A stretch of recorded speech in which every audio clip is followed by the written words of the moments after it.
Menlu tersibuk di dunia. Baru-baru ini, Menteri Luar Negeri China, Wang Yi, sangatlah sibuk terbang sana-sini. Dimulai dengan penandatanganan deklarasi Beijing oleh 14 faksi Palestina. Lalu terbang ke Guangzhou untuk bertemu dengan Menteri Luar Negeri Ukraina, Dmytro Kuleba. Selanjutnya, Wang Yi menuju ke Vientiane, ibu kota Laos, untuk menghadiri serangkaian pertemuan ASEAN dan melakukan kunjungan resmi ke Laos. Selain kunjungan ke Laos dan menghadiri pertemuan ASEAN, Bapak Wang Yi juga mengadakan serangkaian pertemuan penting lainnya, termasuk dengan Menteri Luar Negeri India, S. Jaishankar, Menteri Luar Negeri Rusia, Sergei Lavrov, Menteri Luar Negeri Amerika, Antony Blinken, dan Menteri Luar Negeri Jepang, Yoko Kamikawa. Termasuk beberapa hari yang lalu, Menteri Luar Negeri Retno Marsudi bertemu dengan Bapak Wang Yi dalam pertemuan Komisi Bersama Kerjasama Bilateral atau Joint Commission for Bilateral Cooperation atau JCBC ke-5 yang berlangsung di Beijing. Atas undangan Menlu Wang Yi, Menlu Indonesia Retno Marsudi melakukan kunjungan ke China pada tanggal 22 hingga 24 Agustus, di mana kedua Menteri Luar Negeri bersama-sama memimpin pertemuan ke-5 JCBC antara RRC dan Republik Indonesia. Indonesia bertekad meningkatkan kerjasama investasi dengan China, mengingat Beijing adalah investor kedua terbesar di Indonesia tahun lalu. Bahkan menjadi investor nomor 1 Indonesia pada kuartal terakhir tahun lalu, kata Bu Retno. Selain itu, disampaikan juga Indonesia membuka pintu investasi untuk China, termasuk dalam memanfaatkan tenaga kerja Indonesia, perlindungan lingkungan, penguatan investasi hijau yang berkualitas, dan kerjasama infrastruktur. Pemerintah Indonesia berharap China segera memberikan lampu hijau untuk masuknya durian Indonesia ke pasar Tiongkok. Hal itu menjadi salah satu pembahasan dalam pertemuan antara Menteri Luar Negeri Retno Marsudi dengan Menlu China Wang Yi di Beijing Jumat lalu. China adalah salah satu importir buah yang dikenal dengan aroma khasnya itu.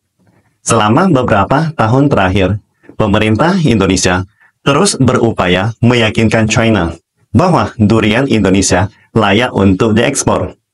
Saat ini, Indonesia tengah menunggu China untuk menerbitkan protokol untuk ekspor komoditas yang dijuluki Raja Buah tersebut.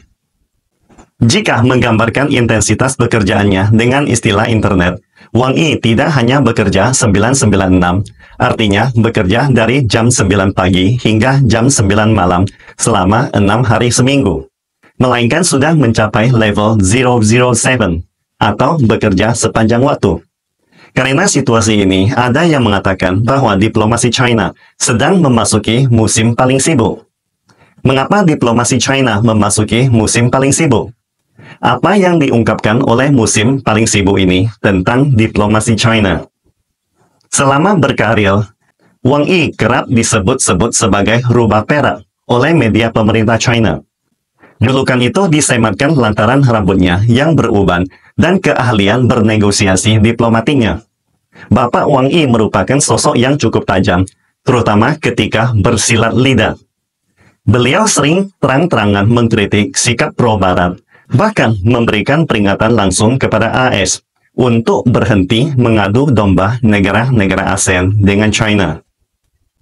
Wang Yi adalah diplomat top China dalam hierarki pemerintah sebagai kepala Badan Pembuat Keputusan Kebijaksanaan Luar Negeri Beijing. Dalam wawancara di situs Observer, mantan Direktur Pusat Kerjasama Keamanan di Kantor Kerjasama Militer Internasional Kementerian Pertahanan dan peneliti di Pusat Penelitian Strategi dan Keamanan Universitas Tsinghua, Zhou Po, memberikan pandangan menarik yang sangat menjelaskan situasinya. Dia mengatakan, mengapa semua negara bertanya tentang sikap China? Karena pentingnya China telah melampaui sekedar menjadi penyeimbang dunia. Selama Perang Dingin antara AS dan Uni Soviet, kita bisa mengatakan China adalah penyeimbang terbaik dunia. Di antara Perang Dingin antara AS dan Uni Soviet, posisi China sangatlah penting. Sekarang, dalam beberapa hal, China telah menjadi arbiter atau mediator paling kuat.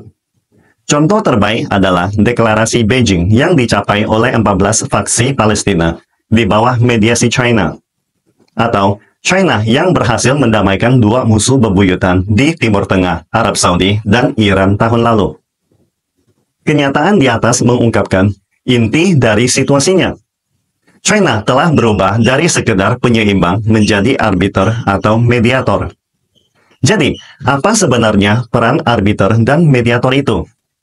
Dalam bisnis penting atau transaksi besar di masa lalu, ada peran yang disebut orang tengah atau penjamin.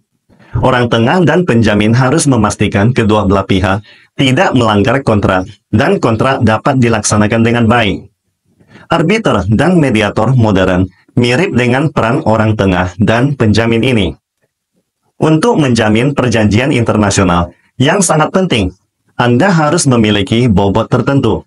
Jika tidak, jaminan Anda tidak akan diakui.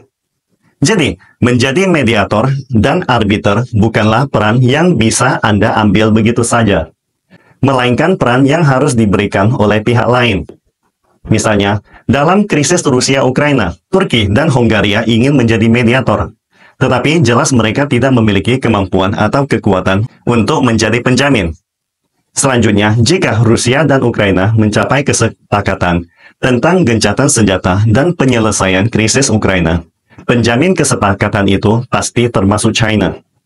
AS dan Uni Eropa hanya berat sebelah atau hanya bisa menjamin satu pihak, sedangkan pihak lain hanya bisa dijamin oleh China, karena tidak ada pilihan yang lebih cocok.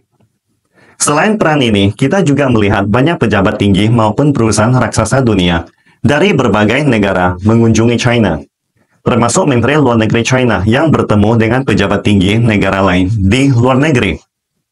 Perlu diketahui, tidak semua pengunjung atau pihak yang ditemui, terutama negara yang kurang bersahabat, akan mengatakan hal-hal yang menyenangkan. Misalnya, pengikut setia AS, Menteri Luar Negeri Kanada, dan Perdana Menteri Italia, yang baru saja tiba di China beberapa saat yang lalu. Walaupun mereka diterima dengan baik, tetapi bisa dipastikan tidak semua yang mereka katakan akan menyenangkan. Begitu juga dengan pertemuan di Laos dengan Menlu AS Antony Blinken, Menteri Luar Negeri Jepang, dan Menteri Luar Negeri India.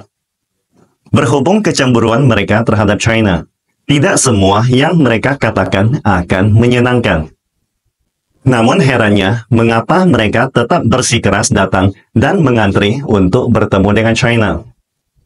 Ini menunjukkan bahwa banyak negara di dunia, jika ingin menyelesaikan masalah mereka, harus menemui dan mendapatkan dukungan dari China. China telah menjadi faktor yang tidak bisa diabaikan. Dan banyak urusan dunia membutuhkan mediasi, arbitrase, kebijaksanaan, dan jaminan dari negeri bersejarah 5.000 tahun ini. Dengan kata lain, banyak negara harus mengandalkan China untuk menyelesaikan masalah mereka. Namun, apakah diplomasi China yang memasuki musim paling sibuk dan ritme kerja 007 dari Menteri Luar Negeri China, Bapak Wang Yi, yang sudah berusia 70 tahun ini adalah sesuatu yang normal?